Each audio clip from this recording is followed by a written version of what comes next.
Guys, I told you I have a special guest that was going to be in with me today. He's on the line right now, and he is a guy go way back with me, man. I mean, talking about 10,000 Industrial Boulevard, Dallas, Texas. Way back, baby. We got Sean X-Pac Waltman on the line. What's going on, dog? Hey, Brooke. I'm doing great, man. I'm just back here in L.A. enjoying this heat. Nah, man, it's always beautiful in L.A., man. You know, no matter what, man. I tell people all the time, L.A., my favorite vacation spot to go, man. I mean, if you want to go party, kick back, and have a good time, you go to L.A. I mean, me personally, I don't think I could live in L.A. I mean, it's taxing, it's hectic out in L.A. What you doing out there right now, man? Well, I work with Maria Menounos and her husband Kevin Undergaro, and they produced my show that you on a couple weeks ago. Yeah. And I'm very grateful that you came on. And so, you know, when I was living here before Booker, this town got the best of me. But I'm surrounded with great people now. You know, my life's changed a lot since then. So it's a great place for me to be. Hey, man, you know, you've been in the business a long time. So have I. And everybody know about that part of, you know, our careers and whatnot. But, you know, I always like to give people an inside view of Booker T, you know. So tell me about what was X-Pac Waltman like as a kid coming up? I mean, what the kid running around the house, what was you like, man?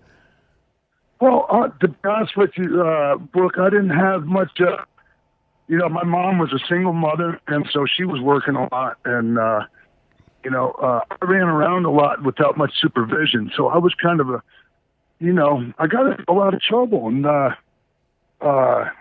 But I got around wrestling at a real young age, at like 10, and so that helped a bit. You know, I was setting the rings up for Gordon Nelson when I was 10 years old. Book. Wow. I tell you, man, your life and my life, you know, it parallel in certain. My mother, she worked from 11 to 7, man, as long as I can remember. I was that kid, you know, getting in trouble, stealing, doing stupid stuff that I wasn't supposed to be doing. And there again, you know, I remember, you know, being a young kid going fishing with my stepdad and having that black and white television and watching Houston wrestling. You know, it was an outlet. It was an escape, you know what I mean? Watching Junkyard Dog and, you know, Ted DiBiase and the Rat Pack and all those guys, you know. Was wrestling something you always felt like you was going to do? Always, but from the time, like I said, from the time I was 10 at least. You know, I mean, I knew from at least that age on, this is what I'm going to do. And so, and I was real, even though like I didn't have any supervision and I had some different things going on, like somehow I loved this thing so much that I did all the things that you need to do to be successful. You know, putting yourself in the right place at the right time. You know, having a vision, visualizing you know, my future. And you know, obviously you have to, you know, end up with some talent and a good attitude too. But you know, so yeah, man. So that, I mean, I was able to do that because I loved it that much. How did you end up in Global Wrestling Federation? Well, you know, I had moved from Florida because I was Dean Malenko's dad, the great Malenko, who was a big name in Houston back in the day. Yeah, he was. He trained me in Florida, and I moved to Minnesota like a couple years later, and I made a name for myself in Minnesota, working with Jerry Lynn, and so Joe Pedicino.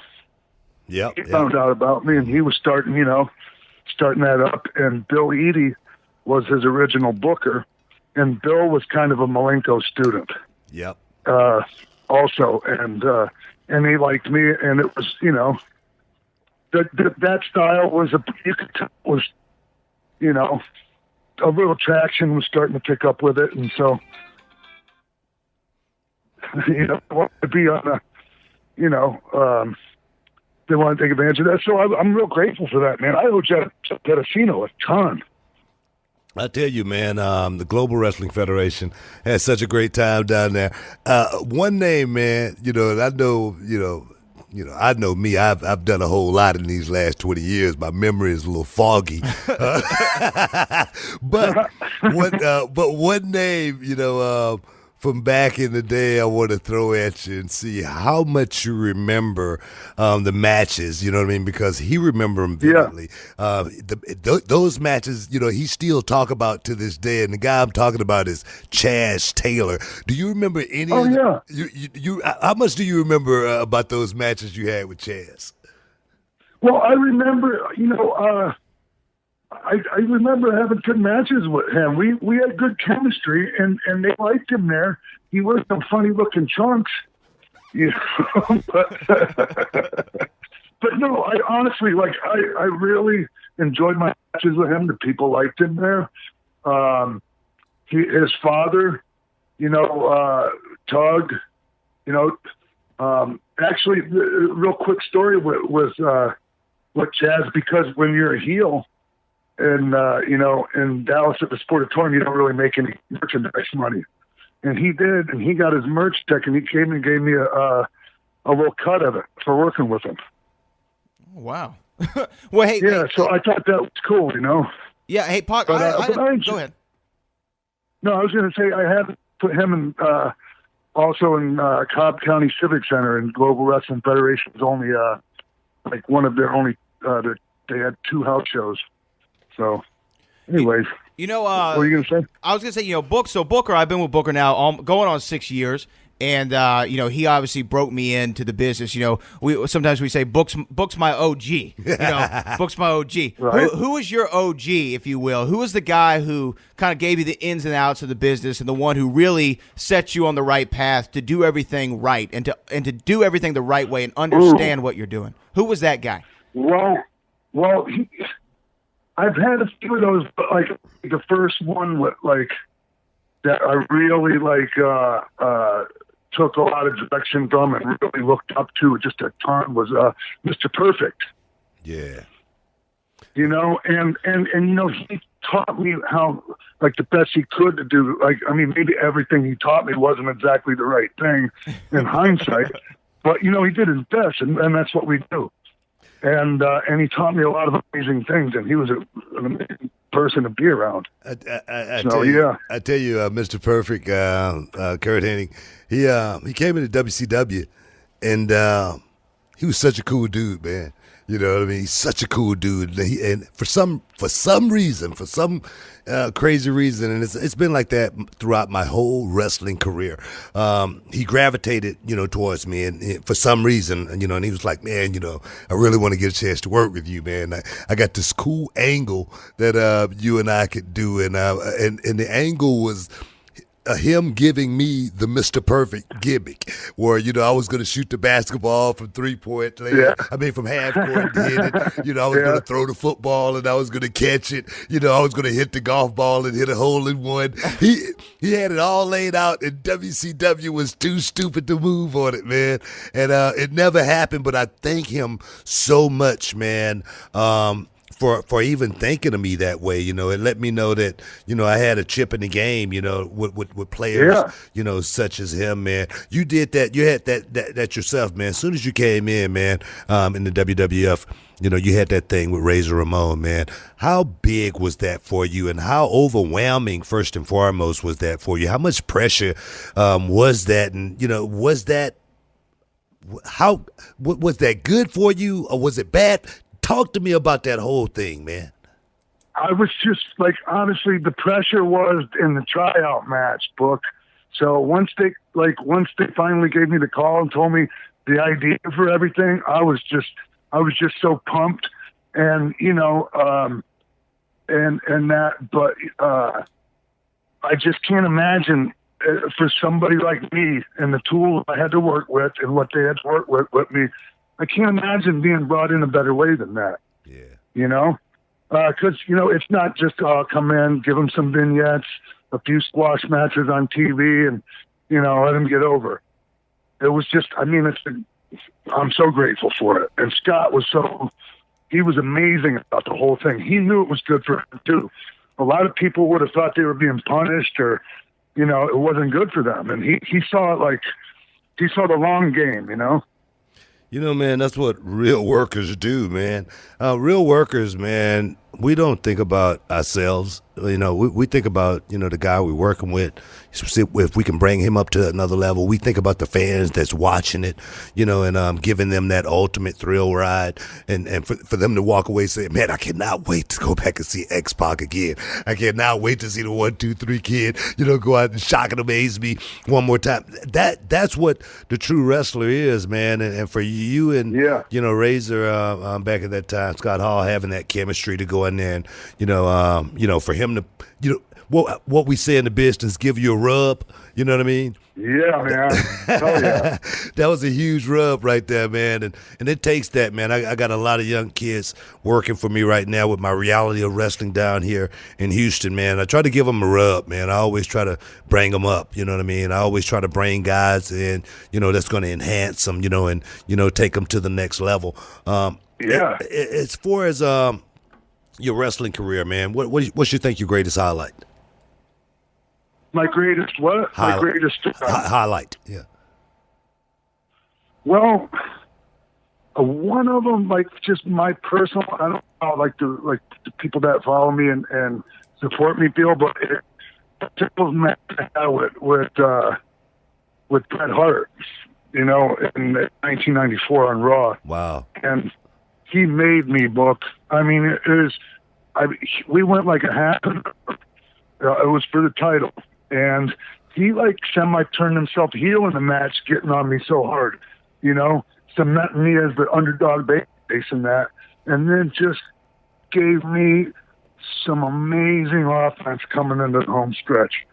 And I'm just so grateful for that. It made me.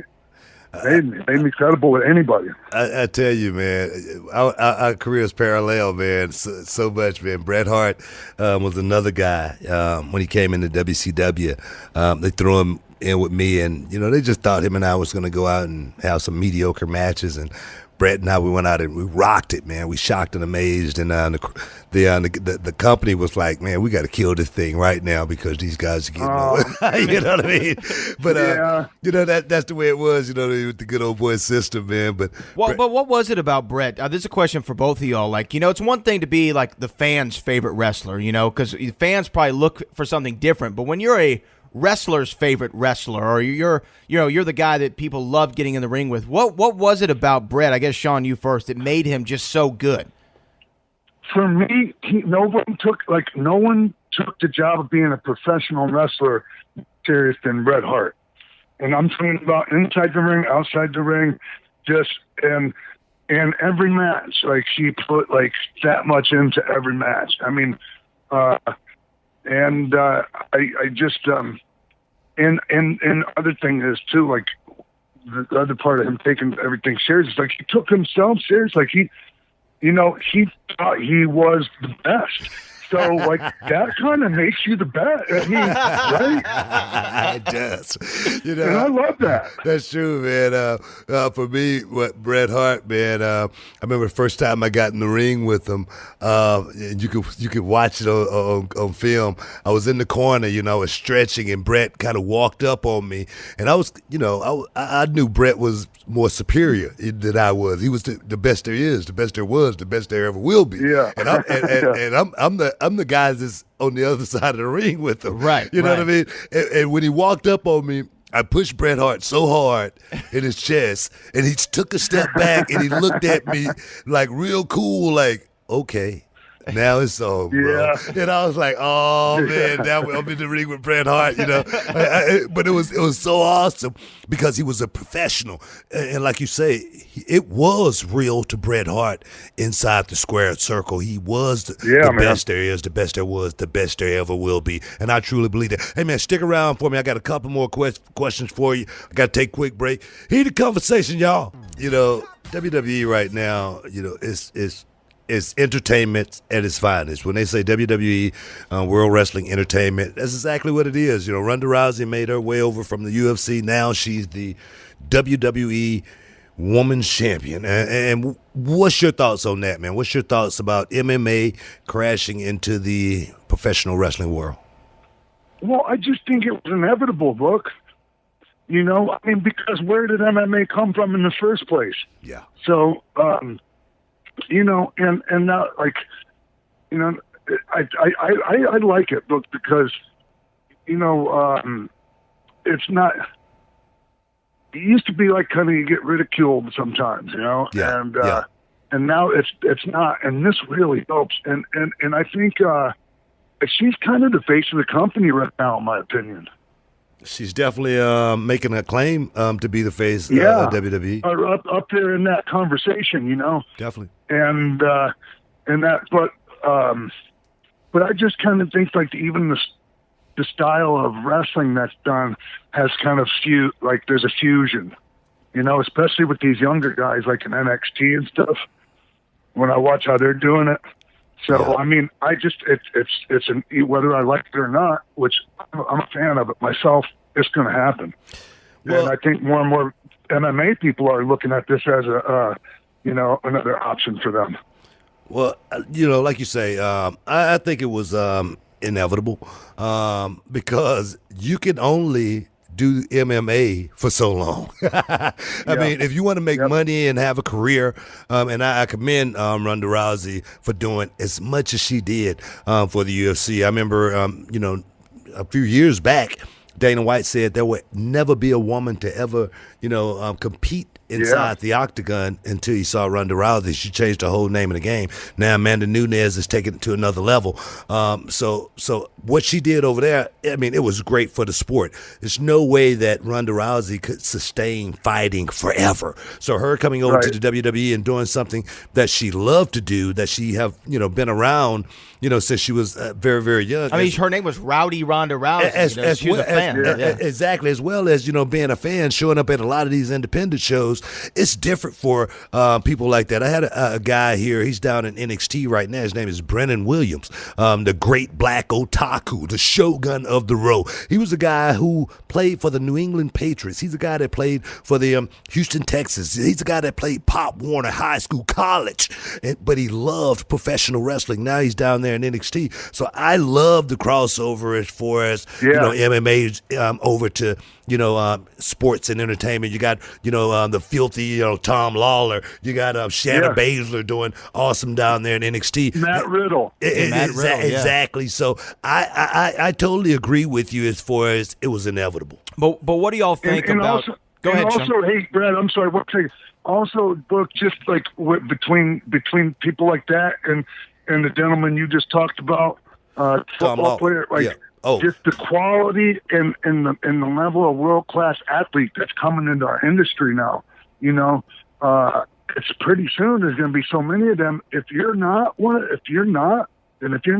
have your game on point, you're not gonna make it in our industry anymore. Yeah, you're exactly right, man. I was, you know, I mean, I know Brad got a question. No, yes, go ahead. But I was with this kid, just last week. I was on the golf course with him. 22 years old, kid could hit the ball 320 yards, boom, down the middle of the fairway like it was Holy nothing. hell. You know, but he had a couple of bad habits. You know what I mean? Smoking a cigarette. You know what I mean?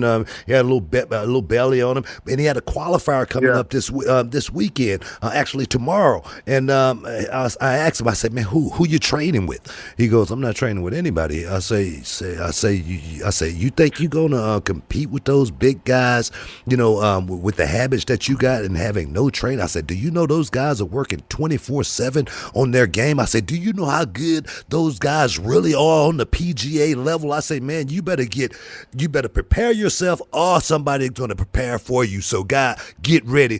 Got him down here working with me, training, and that's the only way, like you say, you're going to make it to the next level, especially in WWE, because you got so many, you know, Olympic caliber talent guys trying to get in the door. Yeah, no, absolutely. Well, I was going to ask you more about, back on Ronda Rousey for a second. What do you think, though, Sean, about Ronda Rousey winning the championship so soon in her run? I like, for my taste, like for where I think, like, to me, the destination is WrestleMania. And it has been since this past WrestleMania. And to me, like in that, like it might be a little bit too soon. I don't know, but you know, I'm not the one that's there having to, you know, think about all the other variables that other people don't know about. And that I think she's light years ahead of where she has any right being, as far as like some of the things that she's able to do in there, her selling, her facials, just, you know, a lot of that stuff, being able to take her time and stay in the moment. Hey, man, you know, it's one of those things, man. You bring Ronda Rousey in, what do you want to do? Sit on the bench? You know, wait, right. and, you know, get some reps? I mean, we ain't got time for that, man. I'm talking about sink or swim, man. Put the rocket on her, send her straight to the moon, and let's make some money here. And I think, you know, she went out there Sunday night. She did a hell of a job. Like you say, she was very, very patient. She didn't rush through anything, as well as the technique that she brings to the game is so unique. All it is wrestling. Yeah. that's what's good about it. It looks like it adds like this veil of legitimacy. I mean, that Samoan drop thing that she does. I'm like, I didn't know what that was, but it was sweet. I would not want to be on the receiving end of that. But Ronda's doing a great job, and like you say, making a huge play to be the face of the WWE. And me personally, she's talking around the water cooler. What do you think about Brock Lesnar, man? You know, dropping the title to Roman Reigns. Tell me this. What do you think about Roman? About who? Roman Reigns. Oh, well, I mean, it's been a tough one. Like I've been a fan of his since he was in, like the developmental, which was actually a little bit pre-NXT. Yeah, it was FCW then, and like I was singing his praise back then, and for all the reasons everyone discussed already, like it's been a tough one, and I'm glad they finally got that done, since they were going to do that regardless, get that championship on him, and I thought they did it in a smart way, and I thought it was smart. Braun involved in that.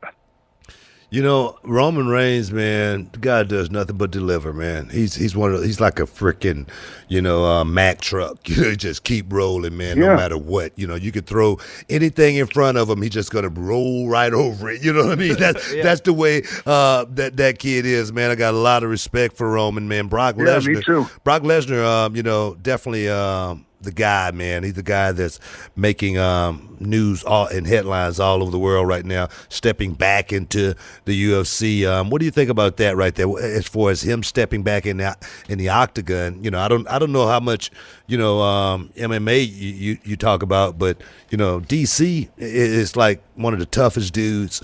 Not just one of the toughest dudes, but he's one of the toughest matchups for anybody. Yes. And I don't like this matchup for Brock Lesnar. I mean, me personally, I do not like this matchup for Brock Lesnar at all. What do you think about the switch over? Are we talking about the switch over? Yeah, as far as Brock. Yeah, versus DC. Like that's a tough. Yeah, I mean, like I'd rather see I think John Jones is a safer fight for him. Yeah, I hate to say that. I mean, and that's crazy to say. Yeah, it's like a crazy statement. But DC will out wrestle him. Yeah. Yeah. I feel the same way. And he'll throw better fists. You know what? You're absolutely right on that right there. As far as this matchup for Brock Lesnar, I mean, the money is there. He's going to make a lot of money. He could have made a lot of money, staying in WWE, of course. I don't know if it's a bravado thing, with Brock Lesnar. I don't know if it's an ego man thing. He just always kind of seems like he just does what he wants to do. But he wants to fight, man. He's a guy that just wants to fight. But I do not like this matchup with him and DC. Like you say, I mean, from a wrestling perspective, DC is a Olympic caliber wrestler. I mean, you remember? Hey, look, I don't mean to interrupt. I'm sorry, but you remember? Oh no, I don't think you were back. You were in WWE at the time. But when Kurt Angle and him got in the ring in front and before the show.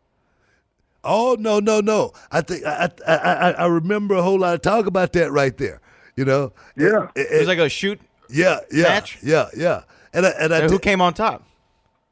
Kurt Angle. Oh, about 50 pounds lighter than Brock too. Ooh. Brock swore he would take him. And the thing is, Kurt Angle at that time was Not the same 96 Kurt Angle. No, he's a monster. Kurt was a monster. Okay. Even then, you know what I mean? As far as wrestling go, no one, was as good as Kurt Angle. You know what I mean? We've had a lot of wrestlers come through the wrestling business, but I don't think none of them have. I mean, I'm talking about the Shelton Benjamins, like the amateur wrestlers, the Brock Lesnar, yeah. The kid down in Dallas, what's his name? Haas Pop, Charlie Haas. You know what I mean? Hell of a wrestler, but none of those guys were as good as Kurt Angle, man. But I just don't like this matchup as far as like I say. I want to see it though. I want to see it, but it's not looking good for him. I'm gonna sit there and I'm gonna watch it, man. It's gonna be good. It's gonna be real good. It might even be perfect. You know what I mean? And the thing is, in the fight, every man has his puncher's chance. Brock Lesnar, I'm not saying that Brock can't go out there and win that fight, but I just think I just think the odds are totally against Brock. Yeah, and Sean, what did you think, though, overall of Brock's last run with the title? Fans started to kind of grow a little impatient with his infrequencies, I guess, of defending the championship. But what did you think of his run? It's part-time, him being a part-timer. Yeah. Well, I put it a little bit better. I wrapped it in a bow for you. But, yeah, what do you think about it? I thought he brought enough to the table that, it justified having that title on him being, quote-unquote, part-timer. That's kind of a derogatory term a little bit. Yeah. To some people. But, and I love the stuff he did with Goldberg, all that. It got a little rough towards the end of that run, at the end of this run here. I mean, that's already been discussed, the various reasons why that might be. But, overall, I liked it. I think it was way more positive than negative. My thing is, my thing with Brock is, I agree. Every match, he didn't phone it in. He came out. He didn't care if he, bled. You know what I mean? He would go out and leave it all in the middle of the ring. That's one thing about Brock Lesnar. And one thing I got to say about, part-timers, I don't think it's a derogatory term. I mean, it's fitting. Well, some people think of it that way. But this is the way I look at it. When The Rock was, doing his movies, and then, The Rock would come back and headline the big show, and the arena would be full every single time, and then The Rock would go away. He would come back, and the arena would be full every single time. And The Rock would go away and come back, and the arenas would be full again. Well, I'll never forget when he came back for that last run. Is when I first started with you, and he was doing Raw here in Houston. Yeah. And when you found that out, you said guaranteed sellout, and the next day it sold out. Well, I knew I was going to have a nice check in my pocket at the end of the day too. So it goes back to what you were talking about earlier, Book, the rub. Yeah, exactly. The rub from The Rock, the rub from Brock. Whoever. Those are great rubs. Hey, man, when those young guys, I tell them, oh, man, sit back and enjoy the ride. When you young guys can start selling out the arena and putting the behinds in the seats and we all get a big payday, until that day, guys, you be happy there's a Brock Lesnar. You be happy there's a Rock, a Sean Waltman, a Booker T around. Hey, man, Sean, I want to thank you for coming on and spending some time with me here on Heated Conversation, dog. I'm honored that you asked me on, Book, and I really enjoyed this, man. It's really great riffing with other people that you know what I'm saying about wrestling that are on the same page. Hey, man, it's real, man. This is what we do. And Sean, let them know where they can hear your show, X-Pac 12360. Oh yeah, my new YouTube channel. My show is going to be living on there. It's youtube.com/X-Pac. Somehow we were able to get the X, just plain old X-Pac. But so that's where you can find it for the video, or it's on all the different podcast apps, and we're on Westwood One and having a great time. It's X-Pac 12360. Hey man, don't be a stranger, and whenever you need me to come on, man, I'm always available. I'm grateful, Book. I hope to see you soon, my friend. Hey, man, thank you, Brad. Hey, thanks, Sean. We appreciate it. Holla.